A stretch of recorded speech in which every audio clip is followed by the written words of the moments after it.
Anyway, so what I'll do is the next 5 minutes or so, is hard to talk about orbital fractures, a 5-day conference, but I'll quickly fast track and then we'll keep some time for discussion towards the end. I apologize for the delay in keeping you all waiting as well. So I'm going to talk a little bit about orbital trauma and reconstruction, drive home certain principles. For those of you who are ophthalmologists, at least you kind of know what we oculoplastic surgeons do. We'll quickly touch a little bit on classification, because the only orbital fracture that most ophthalmologists are aware are orbital blowout fractures. That only actually forms a small proportion of the fractures that we fix. We'll talk about indications and interventions, which for you, general ophthalmologists, when to refer patients, how do we plan our fracture repairs for all the complex fractures, a little bit on approaches, certain touch on implants, and finally complications. And feel free to stop me at any time. If there are patients there, please make sure that you don't take any photographs of patients here. Only conflict that I have is we have a treatise on orbital fractures coming out in the next few weeks to few months, and this will be the most comprehensive from maxillofacial surgeons, plastic surgeons, ENT surgeons, but anchored by an oculoplastic surgeon.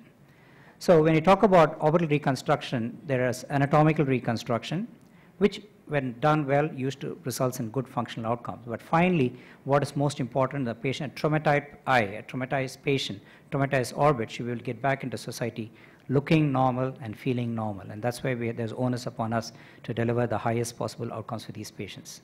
There are numerous classifications available, but in the interest of time, we've classified most fractures into simple fractures, in which these are isolated orbital fractures, to complex fractures like these ZMCs, naso-orbital ethmoidal fractures, Lafort fractures, and cranioorbital fractures.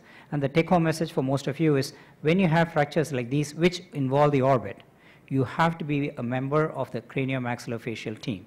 So you have to learn to work with teams. But when you have isolated various forms of orbital fractures, these are the fractures a lot of times you're able to fix things yourself. That's a simple way to use it. All this is actually available in the literature. So examples of pure blowout fractures and complex fractures, which tells you that you're actually part of a unit to manage trauma itself. The other important things about definition of management is the way you manage the child versus an adult, the way you manage a bilateral versus a unilateral fracture, whether it's simple or complex fractures, whether the fragments are displaced or undisplaced, whether it's underlying globe injury and optic neuropathy. All these varies the threshold for intervention.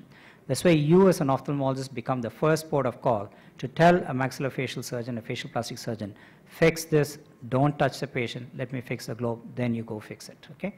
That's where these patient-defining factors kind of comes in as well. Examples of fractures that I'm going to show you, ZMC fractures is the second most common fracture of the face, where the zygoma is shifted. And I have ophthalmologists refer me cases saying, oh, it's a ZMC, but does not involve the orbit. Not true.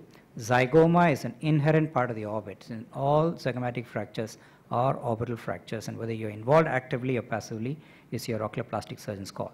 Examples are naso-orbital ethmoidal fractures. There's a telescoping or bursting of the medial part. What is important for us oculoplastic surgeon is you see these silicone stents. A high proportion of NOE fractures involve the nasolacrimal duct system. Hence, again, an ophthalmologist and oculoplastics is involved, because doing a DCR for these patients after all this hardware goes in is a nightmare of a procedure itself.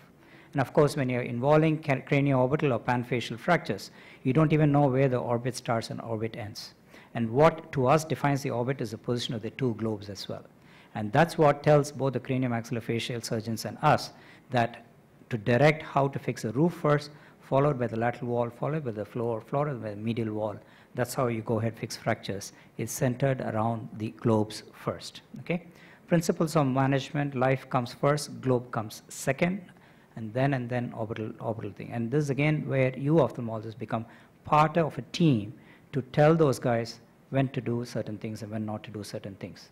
So if you have a whole skull broken from top to bottom, where do you start? We start from the top, fixing all the way to the roof, lateral wall, the zygoma, cheek, midface, and the mandible. And likewise, when you have a fracture all the way from the outside inside, I have oculoplastic surgeons sticking implants inside the orbit with the zygoma not fixed at all. So it's always top to bottom, outside to in, and that's how you fix these fractures itself, okay? So what are the indications of intervention? In the past, especially our non-oculoplastic surgeons, this used to be the indication. Answer is no. Those are not the indications as well. You want to have significant deformity. They have to have functional implications.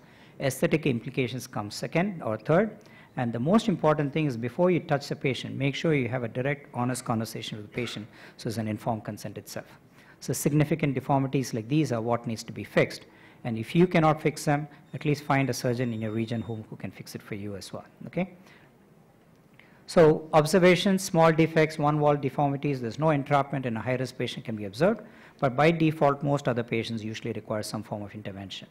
When do you intervene? Pediatric, the younger the child, the faster you want to go in. ZMC and NOE fractures, you want to go in within about a week to 10 days, and only the late patients you do residual deformities. I won't bore you with the approaches, but basically we have transcutaneous approaches and transconjunctival approaches. Gone are the days of big incisions around the face. Most patients, by the time they heal through transconjunctival approaches, do not have any visible scars. Quick word about 30 seconds, Dr. Natarajan. Implants, we now use a lot of bioresorbable implants. I heard there's a paper on glaucoma surgery about bioresorbable implants as well. We've been using it for over 10 years in our practice. And these are implants which do a very good job. And by the time the implant, and these are patients for permanent implants, for example, if you look at I think this is a take-home message. If you see this orbit over here, you see where is the fracture. There's no fracture at all. And if I tell you, this was the same patient scan a year and a half ago when we did the orbital fracture repair, stuck a bioresorbable implant. Implant has done its job, bone is healed, implant is gone. That's how you avoid complications as well, okay? So I think in the interest of time, I will probably stop right there. There are lots of newer technologies, but orbital fractures are still within the ophthalmologist territory. If you are the ophthalmologist involved in the phase of trauma, be the ophthalmologist who's available to advise a craniomaxillofacial surgeon, do an examination, tell them what to do, what not to do. You're the ophthalmologist who should be involved after the fracture repair is done, make sure they've not done damage and manage the complications. But if you want to go one step further, identify an oculoplastic surgeon who will become an active member of the team. And I thank you very much, and Dr. Natarajan for chairing the session and all the speakers.